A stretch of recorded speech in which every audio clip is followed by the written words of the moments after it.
Hi, sewing friends. We are here today in a little bit of a different format, which I know Tammy loves. It's fine. But we got a lot of requests to do a little bit of inside the business, behind the business side of things, and get to know the creator behind Love Notions, which is Tami Meyer. And so we're going to go through just some of the questions that our lovely sewists in our community submitted to us. We've gotten questions for probably since it started.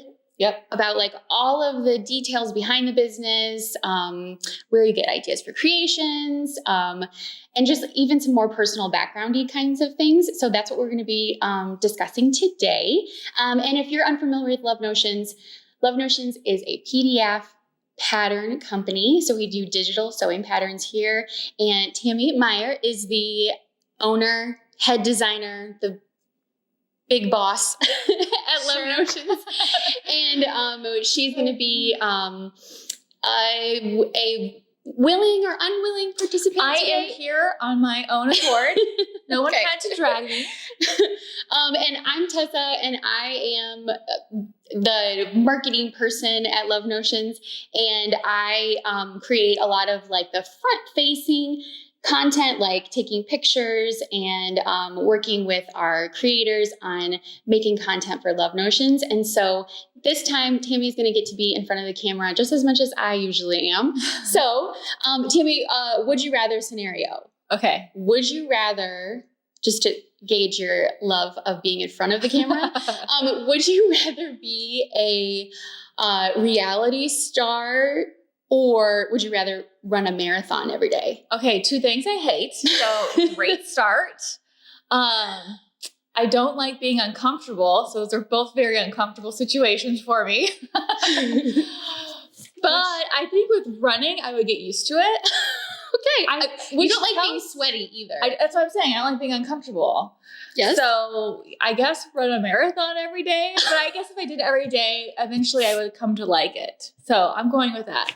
Wow, that is really saying something. It really is. I mean, I do the courses, and I'm on the camera for that. But that's true. That is... Well, it's doing something that is so, like, your passion, and, like, you're... Right. It's, like, you're in control of, like, the whole process. Right. I have a script, usually. Yeah, and it's not about looking at you. It's about, like, the content, right? Yeah. So I totally understand, but I cannot imagine willingly picking running. I would be fine being a reality TV star. Yeah, you probably would do it without someone making you do. Yeah, like, sure, I apply for that. Sure. Why not? Big Brother. Oh, not that. But Real Housewives? Survivor? Are you kidding? I'd have to eat some bugs. Oh, you couldn't pack. That would be a problem. We had a thing on like our ambassadors community thing we have, where we asked, are you like an overpacker, or like you could pack for 3 weeks in a backpack? And Tammy is 1,000% on the backpack side. I've done it before. And I'm on if I was going to be gone for 3 weeks, I would need 4 suitcases. That's just so who we are, because I mean, I don't like a lot of choices. Like if I had backpack, this is what I have. Only choices. And that would just like paralyze me, having all this stuff and having to schlep it everywhere. Okay. Yeah. All right. Fair. So fair. I know this is an ongoing issue, because we may be traveling like it's true. Yeah. overseas, where we're going to have to talk about there's this. some compromise that might have to happen. Okay. So today we're just going to have a little bit of a conversation, kind of get to know the brains behind the business. And so we're going to kind of like let people know a little bit more about Love Notions, and we're going to have a very like casual conversation, but most of the questions that I have on here on my like sheet are all submitted from people in our community. So if you submitted a question, then it is likely on this Some really page. good questions. Yeah, really good questions. I mean, I would like be interested in seeing other pattern designers do something like that. Oh my goodness, wouldn't that be fun? That would be so fun. That would be really, really fun. Yeah. Okay, so we're going to start off with like more of the personal side of things. So I'm going to ask you some questions, and you can ask me some questions. First of all, when did you learn to sew? I think it was the summer I was like 10. My grandparents live in Indiana. And at that time we were in Illinois. So I was over there for probably like 2 or 3 weeks. And my grandma, she taught me how to sew. I always remember her having a project going, sewing something. If she wasn't in the garden or in the kitchen canning or something, she was sewing. And she taught me how to sew.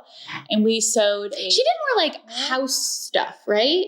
What do you mean house stuff? Like, did she do more clothes or did she do more like household projects? Everything was so practical with grandma. Very like practical. She had like covers for all of her like kitchen appliances. Had all covers and stuff on them. I remember her sewing clothes though. Okay. Like she sewed grandpa shirts and things for him. Maybe not so much for herself, but for other people. That's grandma.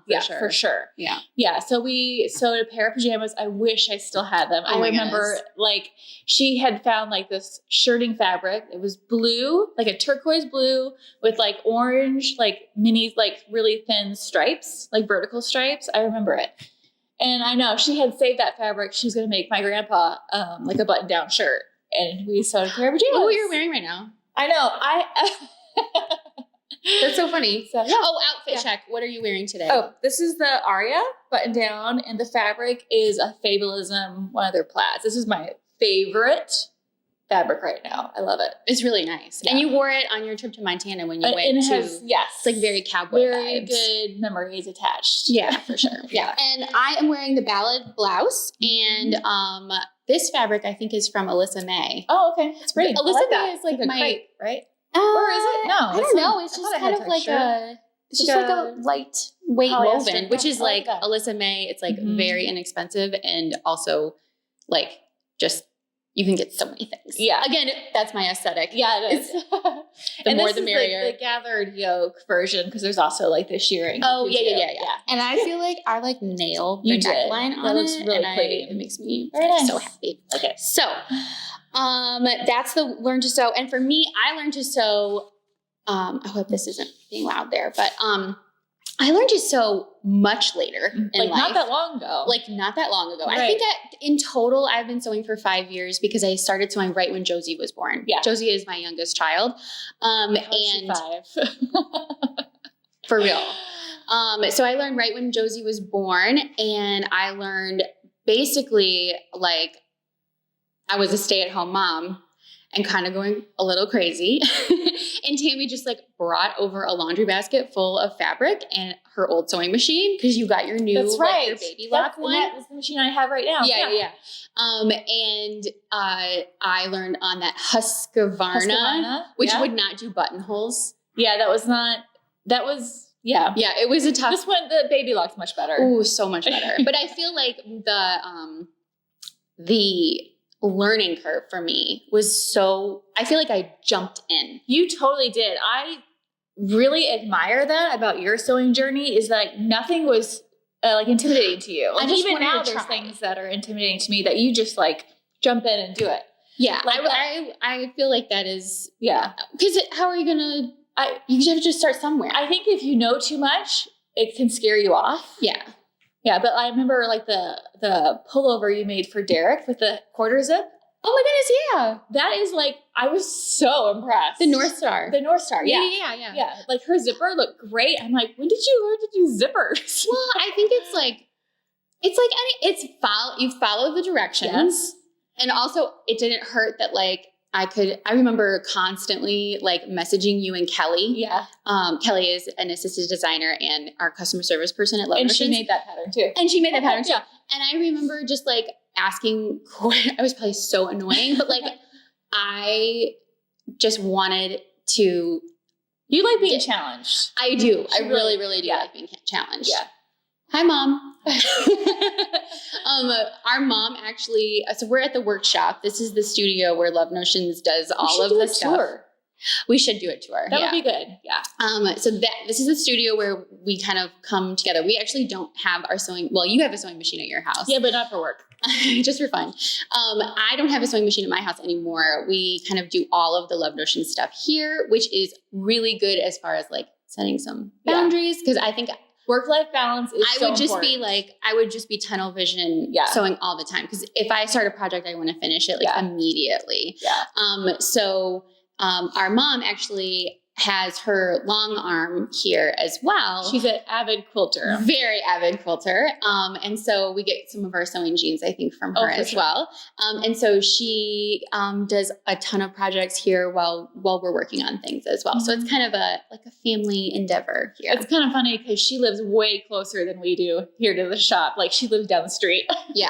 We both have to it's drive. always nice if I forget my key, I can just go over. Call. Yeah, she's always got It's it. pretty nice. Yeah. And she might be here almost a little bit more than I am sometimes. Depending on what she's got going on. Yeah. Okay, so Tammy. Yes. Were there one or two specific life events or moments that helped you choose this path that you have right now as being like a sewing professional? What were those things that happened that put you on this path? Okay, so Brian, my husband, and I, we were living about an hour north of here in Arlington Heights. We just had Mallory, who is now 19, and I really wanted to stay home with her. Cost of childcare and just, I've always wanted to be a stay-at-home mom. And what were you doing before then? Like work-wise? Mm-hmm. I was working at Sears, actually, the corporate office at Sears in Hoffman Estates, and I was a buyer's assistant in the hardware and paint department. So didn't you work with like Ty, or you had met Ty Pennington? Oh yeah, remember I actually from Extreme Makeover Home Edition, and also Trading Spaces. Mm-hmm. So he had, I don't remember if he was had a line of paint there or something. He was at Sears for something, and I did meet Ty Pennington. I can't believe I can remember that name. He's not very tall. So I remember he's like surprising. You know what? Don't hate on the short people. Okay, I'm not saying he's short, but people on TV, they always seem always, which is so funny because like whenever Brian and I are watching anything, the first thing I always think of, how tall is that person? It's always, he makes fun of me. Anyway, I was working there as a buyer's assistant, and then I had Mallory, and I wanted to stay home with her. And it's expensive. I mean, even 18, 19 years, almost 20 years ago, just living on one income was very unrealistic, especially at that point. I was 25. And in that area. The cost of it's like Chicago, basically. Yeah. It's so expensive. Anyway, so I was trying to think of ways that I could stay home with her. Before that, though, I had gotten into the cloth diaper world, which was, I don't even know how I got into it. I guess how any new mom gets into anything online, message boards, forums. Before Facebook. I think it was before Facebook. Yeah. And I just got into that world, and then the people were sewing cloth diapers. I'm like, I can do that. And I started doing it for Mallory. And then I was sewing outfits to go with the cloth diapers. And people were saying, I would totally buy that. You should do that for a business. Now, looking back, currently when people say to other people, oh, you should do that. You should make money and open a business. And I'm like, don't do it.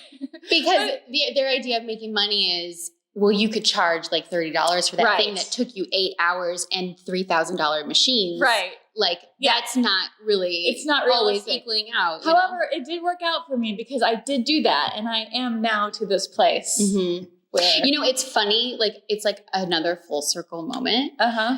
Because you know what I'm going to say, right? I think so. So I do in like the marketing department here, basically, the one person in the marketing department.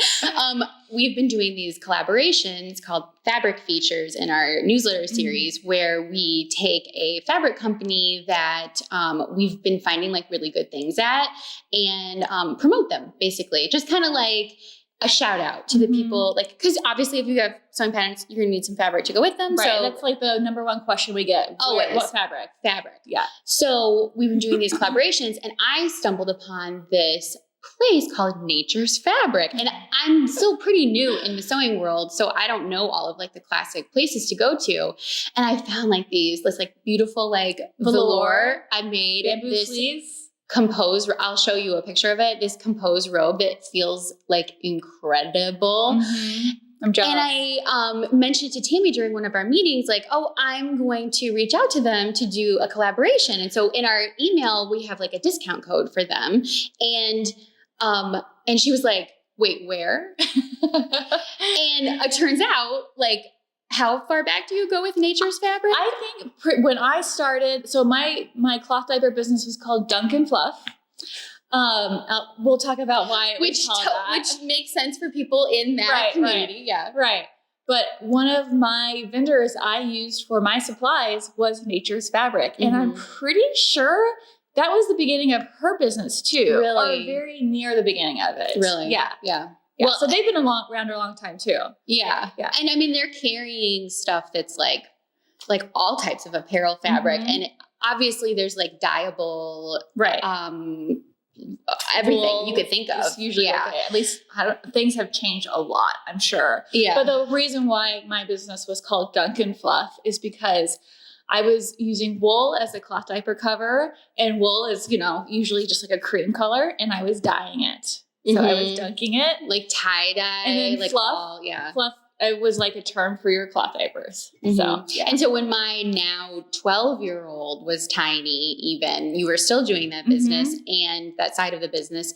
And my little Amelia modeled for her. She did. And she was so cute. Such a cute picture. I'm almost positive the fabric I used in those diapers was from Nature's Fabric. Oh, for sure. Yeah. And that's cool. not meant to be like a plug or anything. It's just like such a full circle, like literally 20 years later. Yeah. To cut, I know. Wow. Okay. So how's it been 20 years? Yeah, I don't know. I still feel like we're like in the year 2000. I know. And I'm in high school. So isn't there like an age that you feel like you still are for you? There's an age for me that I feel like I'm stuck in. I absolutely feel like I'm still like a senior in high school. I feel 17. I feel like 17 is the year that I just stayed. What does that say? I don't know. It's very strange. Very strange. Yeah. Okay. So Tammy, as far as like more businessy, like your evolution of things, where did that break come from the boutique of like children's clothing, like what single item, whatever, shipping it out? Where did that break come into like actually drafting patterns? It was the end of 2013, so a minute ago, so 10 years ago. I was the overhead and the time involved in doing the boutique part of the business, physical goods, sewing the physical things and shipping them out and managing that.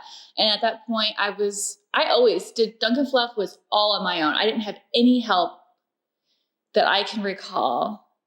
I don't think I did. I did everything myself. I mean, even like taxes and stuff, right? Oh yeah. Even my taxes I was doing myself, and everything. That was totally a one-woman show with, support from my husband. And you were working on it. That's the thing. I was always working. I never had any downtime, and we were barely breaking even because the overhead was getting so high. And I think the breaking point was at that time period, the fabric world was going crazy with these licensed character fabrics. And you had to go through all these hoops to be able to use licensed fabric. I think the cloth diaper world was going through all these regulations where like compliance. Yeah, compliance safety. And I never had to do that before. And that was like a whole nother thing. And because you have to get like certified or something, right? Yeah, I don't even remember. I don't even know if that is still a thing. But at that point, it was just really overwhelming to do that on top. And then the fabric world had licensed characters. And then really you can't use licensed fabric for sale. I know people still do, but I just didn't do that. I'm like, I don't know what I'm going to do. And I have always been interested in how patterns work. Because at that point in Dunkin' Fluff, I really wasn't even doing cloth diapers or wool anymore. You're making outfits because your kids had kind of aged out. Exactly. So like that point, Dunkin' Fluff had evolved as my kids had evolved because I was sewing for them. I was doing what was working for them. So yeah, it was an evolution for sure of going into the clothing patterns. And I was just always interested in making my own patterns and my own designs. You always had a twist on things for sure. Right. And I was getting people messaging me asking what sewing pattern I was using. I'm like, well, I made this pattern myself. so many people said, if you ever create these patterns, I want to buy it. Mm-hmm. You should do digital patterns. And then I was like getting into that world and finding it more interesting. I'm like, I think I could do this. Mm-hmm. And I did. I just, my first pattern was the, oh my goodness, I'm blanking. Mallory, trendy tunic. It wasn't, it was Hazelwood? No, it was just the play dress. Oh, everyday play dress. I can't even. Yeah, that's how long ago it's the one that has the crossover. Yes. Right? Yeah. So I actually contracted out someone else to do the grading of and grading is like taking one pattern size and turning it into all your different pattern sizes. I contracted that out to another pattern designer. And then I wrote, which is a really common practice. Oh yeah. Now. It is now. Yeah. I mean, I do it all myself now, but at that point, I think I used her for like 2 or 3 patterns before I learned it myself. And it went crazy. I think also I just got in at the right time. Mm-hmm. Everything was timing is so like critical. Mm-hmm. And being flexible enough to make the pivots where they make sense. Right. You know? Yeah. So my first pattern was released in March of 2014, and I did both businesses up until I think like late summer of 2014, and then I stopped Duncan Fluff and went full time into Love Notions. Love Notions. Yeah, and it's been amazing. It has been like it was the best business decision I've ever made in my entire life, because you go from working constantly and you're interfacing with customers constantly, trying to get orders, sourcing supplies. It's stressful. So stressful. Because you're a perfectionist too, and you really want the things to be. Yeah. Right. I want my customers to be happy. And then to go to digital designs, which you make it once and you can sell it for infinity. And there's like very little overhead. It was like a huge breath of fresh air. For sure. Yeah. For sure. Yeah. I mean, I remember there being like a big change in you at that time. It's like a weight is kind of like lifted off of you a little bit, you know, being able to like live your life and do something that you love is like, I mean, that's like the dream, right? It really is. Yeah. I remember like Brian and I talking about our budget. Like if Duncan Fluff can make, after everything is done, $600 a month, we'll be okay. We'll be okay. And it's quite a bit different now. Yeah. I mean, it's definitely grown, and it comes with its own, and that's like a question that's on here later is like it's almost like with like kids, like small kids have lots of problems. Big kids have big problems. No, but I don't think Love Notions has big problems necessarily, or not really at all, but like it becomes more complicated. You know, in some ways. I don't know. I feel like it's less complicated. Maybe not complicated. Maybe it's just like it's just different. It's just a bigger business. It's bigger. We have just built, and I didn't do it on my own by far. It's just we were able to scale the business where I could never do that with Duncan Fluff. Yeah, for sure. It was definitely the right call. And I'm very glad that you did it, because I could be involved in it. Okay, so I think we kind of covered all of that. So Tammy, describe to me your creative process. This was a question that was asked a lot. What is your creative process? Oh, my creative process. It's evolved a little bit, but generally at the beginning, I would just see something in the store. I'm like, I can make that for myself. I bet I can make that. Almost like a challenge. Like, that is really interesting. Because it's hard to go into a store at all, I think, for any sewist and not say like, I know the pattern exactly. Yeah, I can make everything here. Yeah. So I would see something that was inspiring to me and interesting. Sometimes I would just like, I'm sure most sewists do this. You like see something interesting, you like examine it.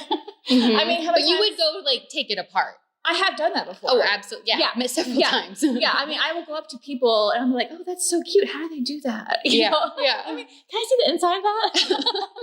They're like, you want me to take off my shirt? Right. Yeah. So in the beginning, that's how it was. Just like, was so fascinated with how things come together. And then I would just start studying it and go from there. My process is a little bit different now because we are a bigger business and I have to plan a year in advance. So this time of year, I'm planning for next year. So I'm really excited for those plans. I've kind of already done that research all at once instead of just here and there randomly. Yeah. But kind of same thing. I mean, a lot of it does at this point, and this is kind of where I'm coming back to, like, a bigger business there has to be more thought. A smaller business is more like flexible, right? You just like pick an idea, put out a pattern, and just go with it. Right. With a bigger business, we have to like think about seasons. We have to think about timing of like tests. We have to think about, well, is our audience going to be too saturated with this type of pattern? Right. We have to think about a lot more at least I think that's how my brain is working as like the marketing person, is like, what do people want and need right now? Right. And so that's where it kind of has to work a little bit more. Right. That's one interesting thing about, I mean, this is just applies to fashion in general, is how seasonality it is. Like all of our patterns, when they're released for generally either that season or the season about to happen. Because we found that people like to sew a few weeks before that season. Oh, yeah. Weeks to a month. I mean, look at like the octave coat, we just re-released octave coat, or we didn't release the pattern, but you released the course. Yeah. And like that was, I was surprised by but we shouldn't be, because it's like, people are looking for. It's like a month before you're going to really need a heavy coat. What is everybody doing right now? Figuring out what their heavy coat is going to be. So like the timing of that, figuring that all out. That's crucial to our, business plan, really. For sure. I mean, you're probably never going to see me release a swimsuit in December. Or maybe ever. But along those lines, I'm always thinking about what seasonality it is. But as far as my design process, once I have the design, I draft it in my program. I'm doing all the drafting and the grading, and then... And you use like a really like a special program that's designed for clothing. Right. So that's one thing. Like when I first started, I was drafting in Adobe Illustrator, which is possible. It's not the best or most efficient way to do it. But that's how I learned to draft, was because Illustrator is a vector-based software.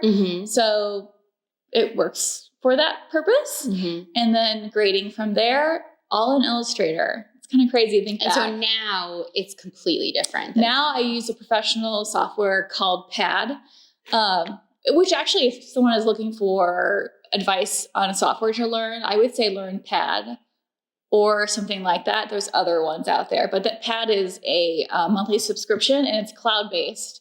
I think it's very reasonable. It's less than $50 a month.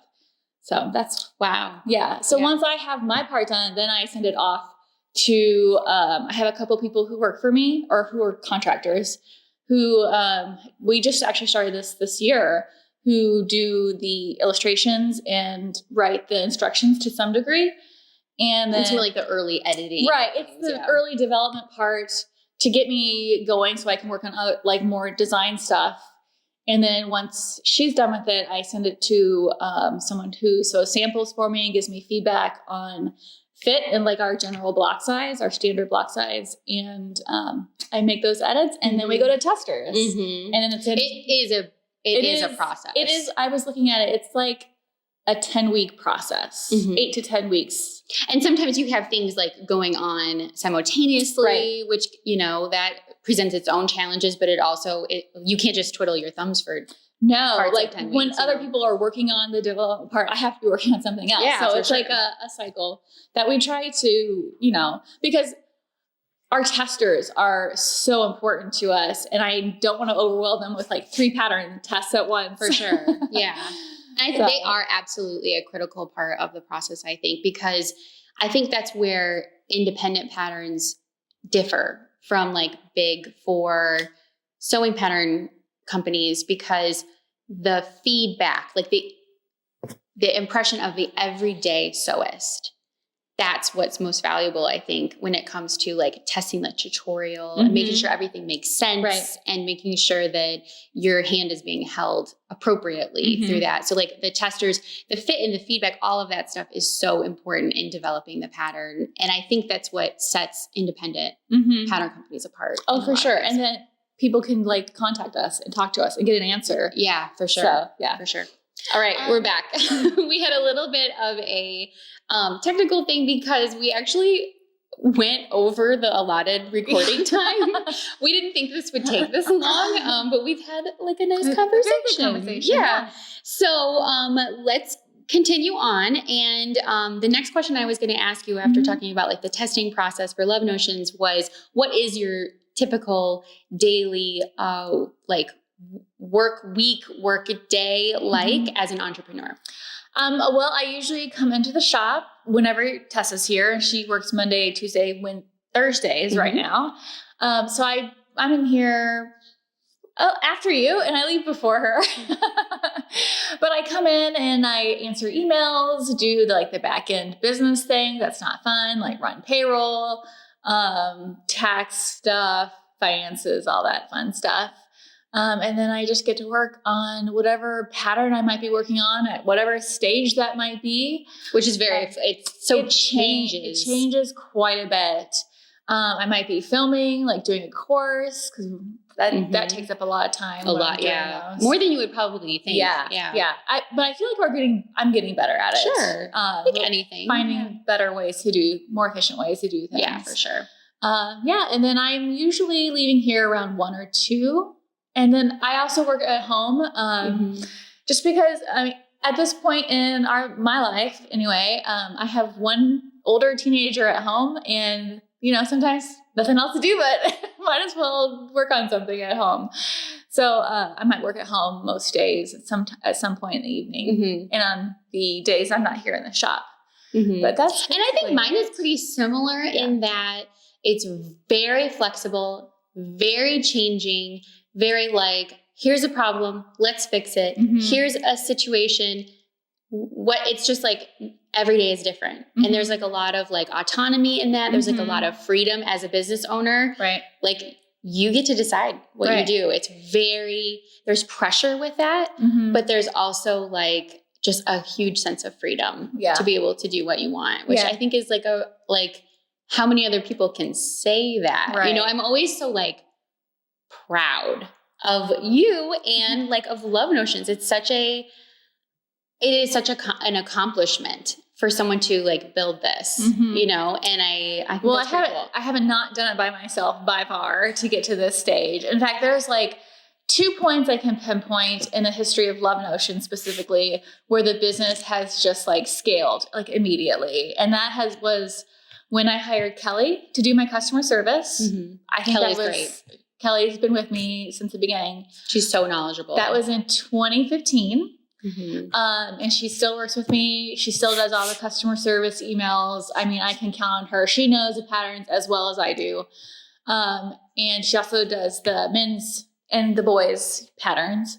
The other point was when I hired you to do all my marketing. That sort of was like the point. Yeah.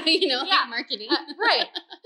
And that took 2 huge things off my plate so I can focus on designing the patterns, like the whole purpose of the business. So I can do the things that I want to do and not necessarily the marketing and the customer service.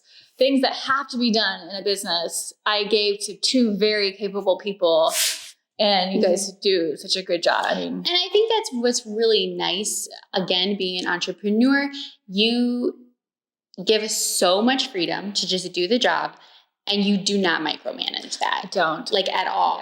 Yeah. And I hired you guys for a reason. I I feel very capable of like, I feel it's fun. It is creative in a way for me in my own way to kind of like. I never thought of that, but you're right. It kind of is. And my background is I'm a teacher. Right. So I stopped teaching when I just got a message.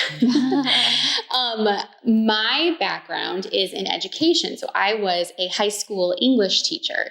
And when I had my second, kind of unexpectedly, we love her, but definitely. Seconds are always unexpected, I feel like. They are. I couldn't be a teacher and go and have 2 small, tiny kids in daycare. It just was not going to work for our family. And thankfully, my husband was making enough that I could stay home, but I really was not expecting to do that, like at all. It was a huge struggle for me. It's such a difference between you and I, because when I was growing up, I didn't want to go to college. I wasn't going to college for a degree. I was going there for the social life and to make connections and meet somebody. And I was like, and you were like 100%. We talked about this last week. Yeah. Tessa like that. She was going there for a purpose, to get a degree. She knew exactly what she wanted to do. I love school. Oh. Okay. Yeah.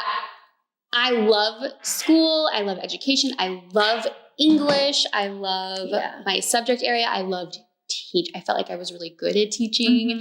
And what I am so thankful for, I feel so blessed that the way, like the trajectory of things just worked out so well, because I use everything I learned in college to do this job. Because I know that you don't usually think about it as I never would have. Marketing is writing. Sometimes I'm educating. I mean, even though I'm not an expert, but like I'm still. You're thinking of it from the end user's perspective constantly. Yeah. And I'm being creative in ways. I feel like part of the job is like making a community, which is a classroom. You know, like it's like engaging people where they're at and understanding things from their point of view and trying to think about what they need. So I feel like every single skill that I had learned in college, I use today. And I'm really thankful. I think that I wouldn't do as good of a job if I didn't have that education. Yeah, I never would have thought that being so applicable until having you come on, but it totally 100% is. So I'm really thankful. It wasn't just a nepotism, but I'm really proud of you as a business owner to be able to create this. And I think that it's funny because our dad owns his own business too. Both of our husbands work for him. Yeah. It's very intertwined. Very intertwined. There's a lot of connection, which is such a blessing. And I'm just so proud of the businesses that they have created from almost nothing, you know? And I think both of you in your own way, both you and dad have a lot of the same traits. Really. No, like I'm serious. Yeah. Like dad is such a business person. He is strategic. He is like high level where he sees a person. He's an idea person. Yeah. He takes a person that he thinks has potential, gives them the task and lets them own it, you know? And I think that's what you do with anybody that you bring in is that like you trust them enough to make the right decisions, you know? Right. So I think that's pretty cool. Okay, let's transition. Okay. Do you want me to ask you some questions now? Or do you want to wait? In a second. Okay. In a second. Just real quick. Okay. What are some significant milestones, achievements, or projects that you have tackled as a business owner? Oh boy. I have one in my head that I'm thinking of immediately. Okay, tell me. Oh, wait. Are you thinking like the retreats or the courses? Okay. Yeah. I know what you're thinking. Yeah, that was really fun. Community. Like, I love that. Yes. That was so rewarding to create those two retreats we did, 2.5. Yeah. Our third one was supposed to be in 2020. So we know how that went. We put all the work into it. Oh, we did. Everything was done. Just about done. Yeah. It was hard. But yeah. Well, that is actually what those retreats prompted us to get this location. And that just really helped, I think, both of us, our work-life balance. Oh, 1,000%. Because when you can leave your work, like you're not working out of your home for the most part, leave it behind at the end of the day and just focus on home stuff. And that's someone had asked like about advice as like a business owner. And I say this to like the people who are admins and moderators for us or do things like that. It is so important to have boundaries. Yes. And I'm never going to be the person who asks you to work over weekends. No. Or call you up or anything. I might send you a message, but I'll say, this is for Monday. I have a couple saved that are like, we'll talk about this on Monday, but I'm just thinking about this now. And I appreciate that so much. I'm just, as a business owner, it's so hard. It can be so hard to disconnect from your business and just set it aside. But I feel like I have gotten better at that because we have this place. For sure. Because when I come here, I do work. I do everything I need to get done. You're very focused. I am very focused. And then I go home and I might do work at home, but just because I have nothing else to do that in particular that I want to do. Yeah, for sure. But it's not like I'm putting out fires or anything for the most part. Absolutely. Yeah. Except for when we're redesigning a website. Never going to do that again. There's absolutely been moments where it does feel like things are on fire. And it typically is about tech. Oh my goodness. Like it's about like the website can't handle this many people always, on it. And I have done everything I can do. I have maintenance people. I have really good server people. I have all these people, but it's nothing like having it in person. Like I was telling Tessa, if I had to hire another person, it would 100% be a IT person. Yeah. Which is just ridiculous. Yeah. I don't think the tech part of things is going to be going away anytime soon. I don't think so. Yeah. Because I'm always having to Google things, even though I have all the people helping me and I can ask them questions, and I do. Oh, yeah. But it's always on me to figure out the website stuff. And I'm not a tech person. Yeah. I think you do a really good job of it. And I think that you really, you find your resources, you use them. You are never afraid to like dive into like a project that way. Right. You know? And I think we've just been really like blessed that I can hire people out when I need to. I don't have to figure out the huge things on my own. But just to say that all of those moments that feel like everything's on fire are always tech related. Always. And again, I think you said this too, like our testers or the people who work with Love Notions are contracted out. We're sewing. We're not doing like brain surgery. Right. Nobody's life is in danger here. Yeah. If somebody's not able to make an order, that absolutely is like needs to be fixed. Right. And there's lots of places where like the customer's experience like absolutely needs to be taken care of. But I think that our audience, the people who work with us and sew with us, I think they appreciate that balance idea a lot of times. And I don't know. Another question on here is, who is your target market? And I think it's people who like love sewing as much as we do. I think that I have so much love for the people who sew Love Notions patterns. I just think there's something special about the Love Notions community. We have the best customers. Absolutely. I don't even like really think of them as customers, honestly. They're like friends. Yeah. Yeah, for sure. For sure. I mean, they are our customers, but I feel like it's like a deeper connection than just someone randomly going into the store and grabbing something. And of course, there's always like a couple of people that maybe they're having a bad day or maybe there's something that's happening in their life. And we know it's not like a reflection on Love Notions or whatever it is. Some people just, things are rough for a second. I mean, that is always a challenge in any business, is not to take those things personally. Totally. Because it feels personal sometimes. And maybe sometimes they mean it personally, but you just have to like, I feel like as a business, we've grown a lot where we're able to disconnect from that. And like you said, we'll still hear it. Yeah. Not take it personally. Exactly. Yeah. I think that we do a really good job or I think Tammy and Kelly as customer service people do a really good job of taking people's situations very seriously and doing everything they can to fix them within reason.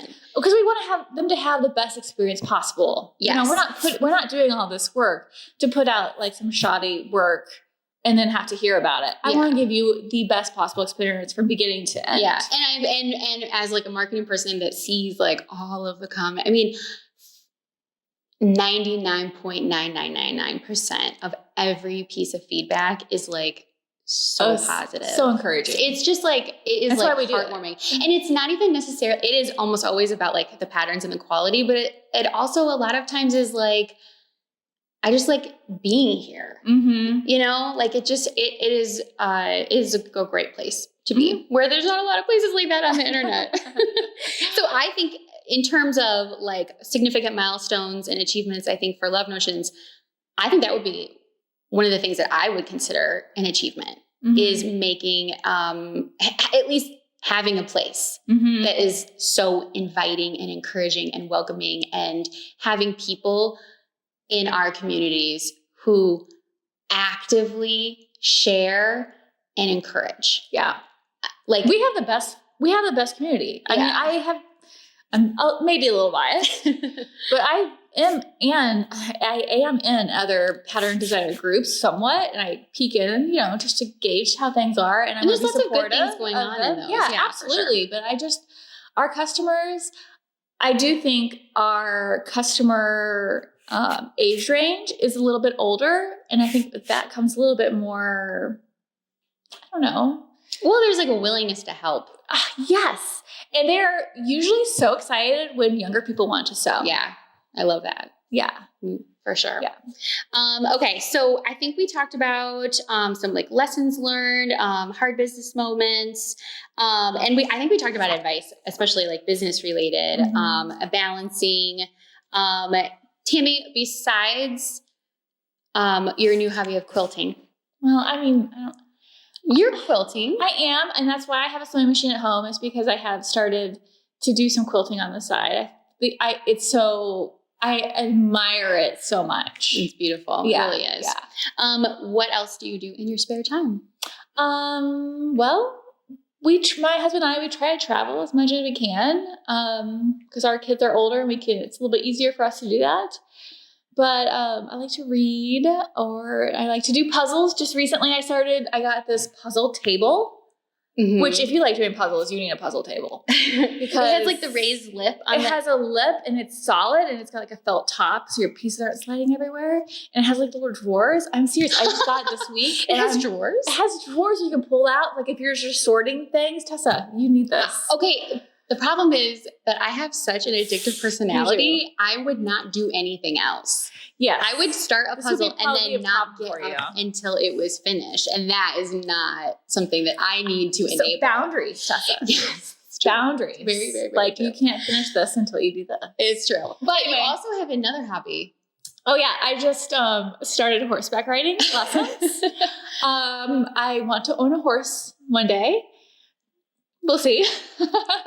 But Brian and I, we went to Montana for our anniversary this past summer, and it was we've been to some really cool places, but we had the best trip.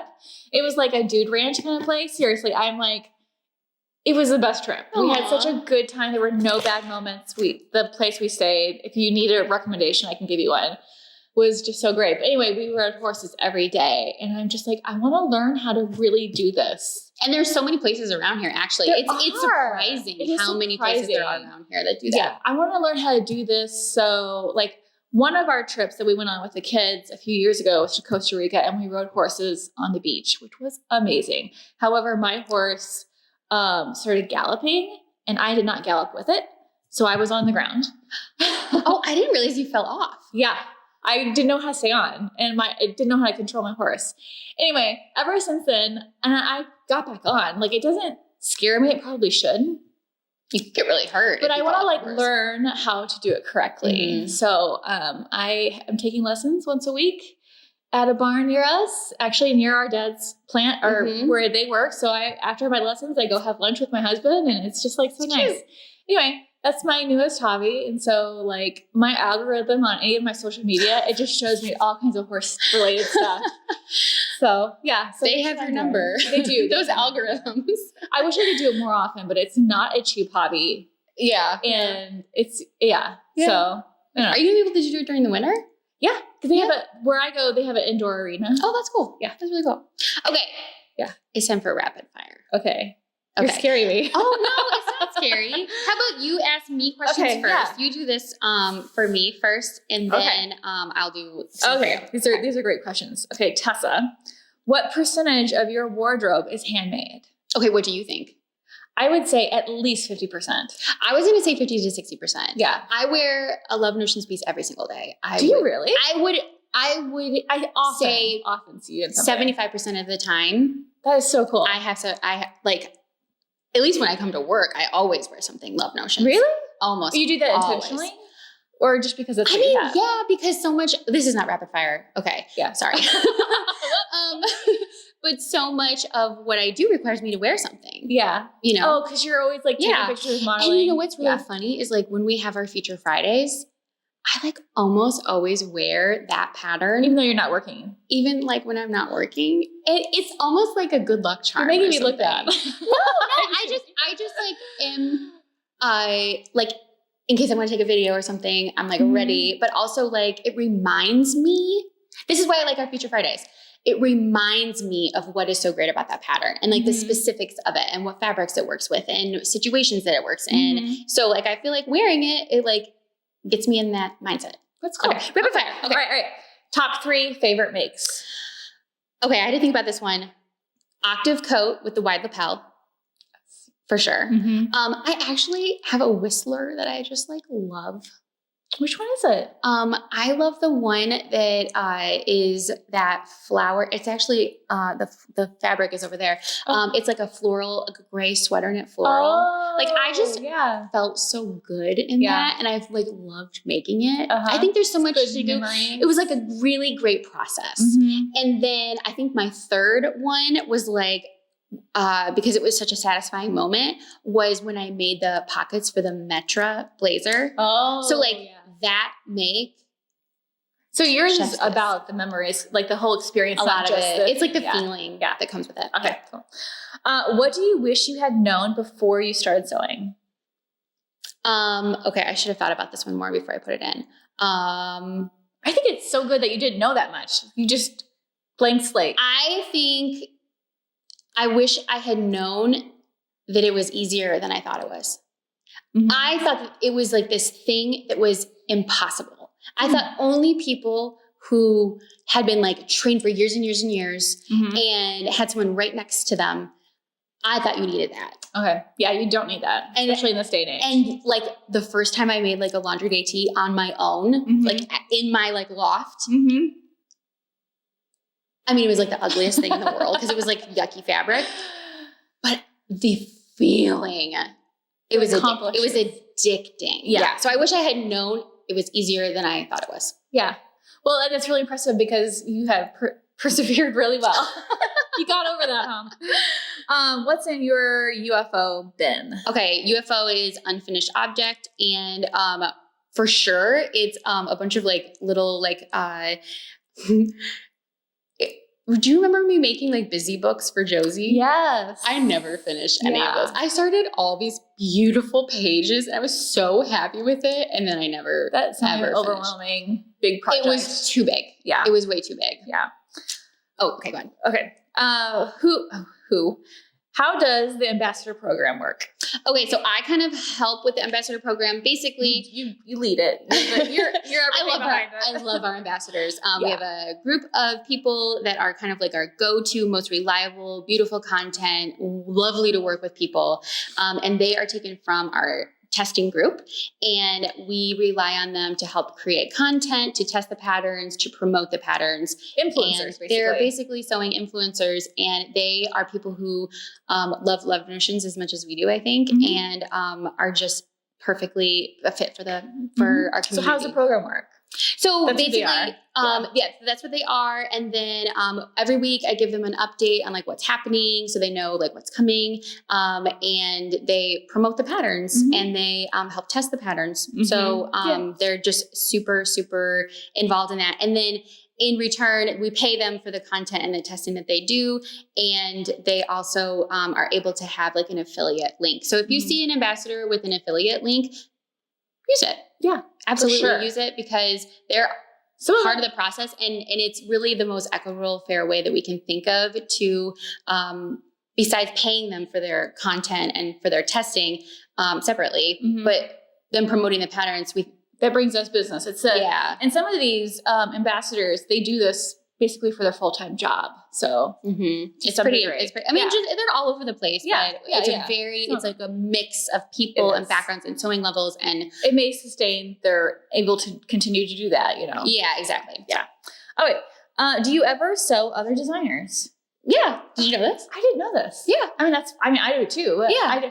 I've sewn, when I first started, I sewed a bunch of Violet Fields dresses. Oh yes. I can see with the girls. For sure. Yeah. I've sewed a lot for the girls. I have sewed, there was, like a Made It, pattern. Do you remember that company? Made It. It had like a twist front top. It was so cute. Okay. There's been several places where, like, no offense, but I've some other things for sure. I sew from other designers too, so I think that's cool. That Hey June, was it the Cheyenne? Yes. Yeah. Yes. And I think you made like a romper one time too, didn't you? That was also Hey June. Was that Hey June? I think so. It's been a while. You made some jeans? I did the Morgan jeans from, I'm blanking on the name. Closet Core? Is it Closet Core? I don't know. I have some, I like Closet Core, but the Australian company, you guys, you know exactly what I'm talking about, so I have to. Let us know in the comments. Right. Is sewing a hobby or work now? Okay, this is hard. Yes. It is very much work right now. And I'm hoping that, and it is hard because I can only do it when I'm at work because I don't have a sewing machine at my house right now, which I was talking to Derek about, like, we have this spot in our basement that would be perfect. Oh, yeah. Everything's here. I don't know. I'm very conflicted about it. Spaces. But luckily for me, the work is something I enjoy. Yeah. So it is not a hobby at this point, but it is work that I very much enjoy. Yeah. So for me, it's definitely work. And because I've been doing it so long, I actually don't sew that much for myself anymore, just because I'm a little burned out on it because I have to do it so much for work. So, which is why I kind of moved to quilting for a hobby aspect. So I'm still getting that. I'm still like learning new things and getting that creative outlet, but not work related at all. Yeah. That wasn't my question, but I wanted to answer it. I will allow it. So who is the oldest and what's it like working together? We get this question so that's what I put that on there. Yeah. I mean, all these questions were from our community, but you're the oldest. I am. Although people think we're interchangeable, like a lot. I don't even think we look that much alike at all. I don't think so either. Yeah, it's you have like a completely different hair color and like. Anyway, I'm the youngest. I think I completely embody the youngest spirit. She grew up with different parents than my older sister and I did. Maybe a little bit. Yeah. But they completely changed it again when they had grandchildren. Oh yeah. We've had three very different people. And then working together is like awesome. And what is interesting is that when we were growing up, though, we did not get along. We did not get along at all. Like not like I don't know why. I think it was like a weird age range. I think you were in like the high school when I was in like my like late. How many years elementary? Apart? Is it 5? Or it's more than 5? I don't know. Is it 10? We're like 8 years apart. Oh, is it? Yeah. I don't know how old I am. So. But there was very much a divide between us. I was the annoying younger sister, and you were like the cool big sister. Yeah, we never had a time period, I feel like, that we had anything in common at all. And so as we grew up, I think we, like when I went to college, then I feel like I became more tolerable. or you were like, I was so interested in like being with my nieces and nephew that like I basically just like broke down your door to like get in with them. And I think that really connected us a lot. For sure. A lot. So, yeah. So it's great working. Yeah. I feel like lots of freedom and very trusted. You are. Very much so. Okay. Now rapid fire for you. Okay. Here we go. Go quick. Okay. Tammy, what is your most used pattern? Like that you've sewn the most probably? Probably the Melody Dolman. I love the Melody. It's a quick, easy to wear. And I like sewing with wovens. Yeah. What is your favorite pattern? So like that would be your most used, like you've made the most of those. What do you think is your favorite? Probably the legato jeans because it's such a feeling of accomplishment. Once you get all those details on there, I feel like the tops and they fit so well. They really do. I really need to sew another pair actually. Yeah, for sure. What is the, these are kind of like businessy things, but what is the single best-selling pattern that Love Notions has? Far and away, it's the Rhapsody blouse.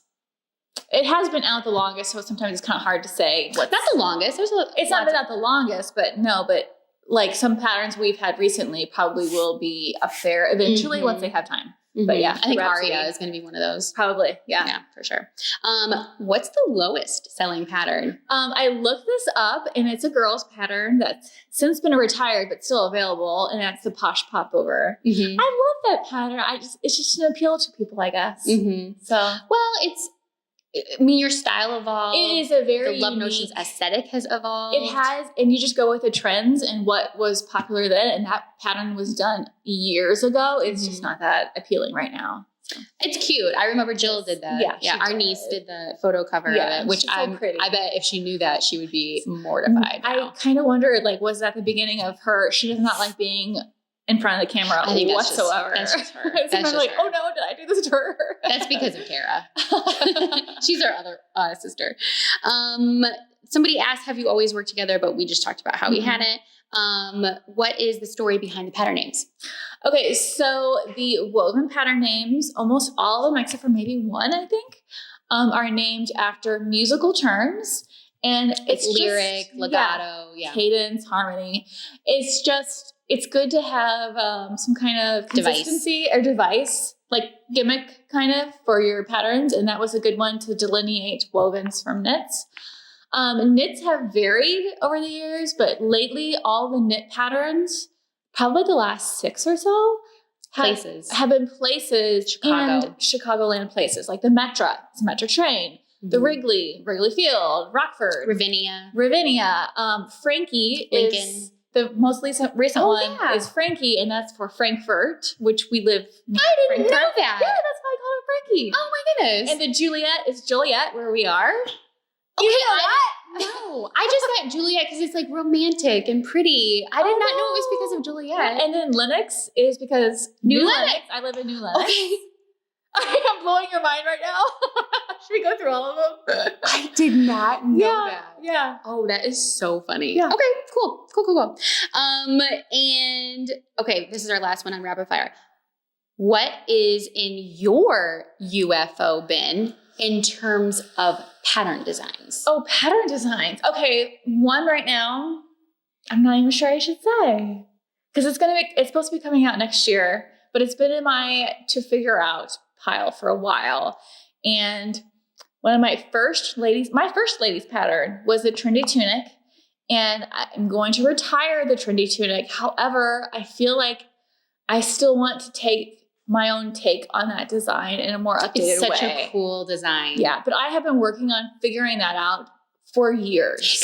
Because you don't want to take it away because it is it's like a cult favorite. It is. But I don't think how it is right now is consistent with our fashion trends right now. So it's going to get a complete... I am retiring it and I'm creating a new pattern and I have been... But you want to take that aesthetic, that vibe and make it updated and current. That's been in my UFO design pile for a long time. And there was another question on here, I don't know if we covered it, was how do you decide when to retire a pattern or why to retire a pattern? And that is the thing, is this something I'm seeing people wear or interested in wearing?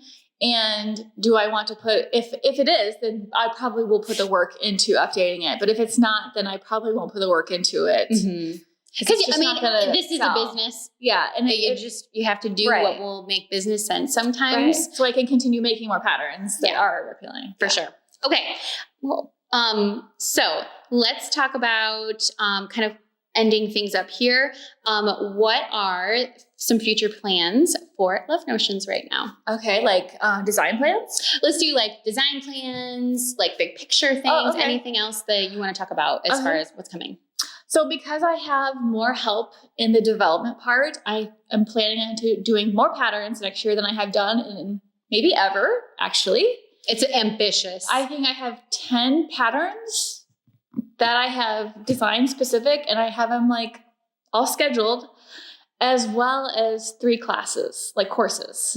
So yeah. And that's been a really great innovation. I feel like, again, it's that pivoting where things need to be incorporating new things and being flexible. The courses it's so interesting to me. I don't know, if you have purchased a course, you probably received an email from me in the last couple of weeks asking for your feedback. And we have sold so many courses, which I'm just so ecstatic about, but it's just so interesting. And the feedback was so like overwhelmingly positive. I mean, some constructive criticism, which is what I was looking for, which I'm thankful for. But so like overwhelmingly positive that I'm going to keep doing some courses and figuring out new ways to teach. And again, it's that when you start sewing something, you want somebody there holding your hand. And I think that's what that is. So it's really nice. Yeah.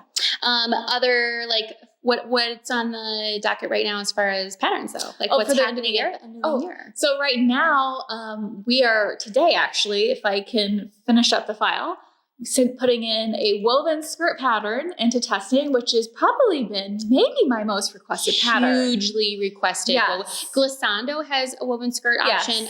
Allegro has a woven skirt. I don't think there's anything else that has a woven skirt, but this is completely different. It's completely different. It is kind of a take on the Sybil knit skirt, how there's several views. It's not like a, one for one thing, but it is several views of a woven. Pockets. Right. Like super, super cute. Invisible side zipper. So high waist. Oh, we need to order some of those, by the way. You're right. We do. Okay. Yeah. Good idea. Okay.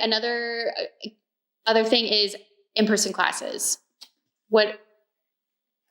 I don't foresee that happening next year anyway. Maybe eventually. I feel like that's something like doing more community events is something future. Yeah. That's not something for next year. Right. But we got like 17 million questions about it. And I feel bad, but here's the thing, like real talk.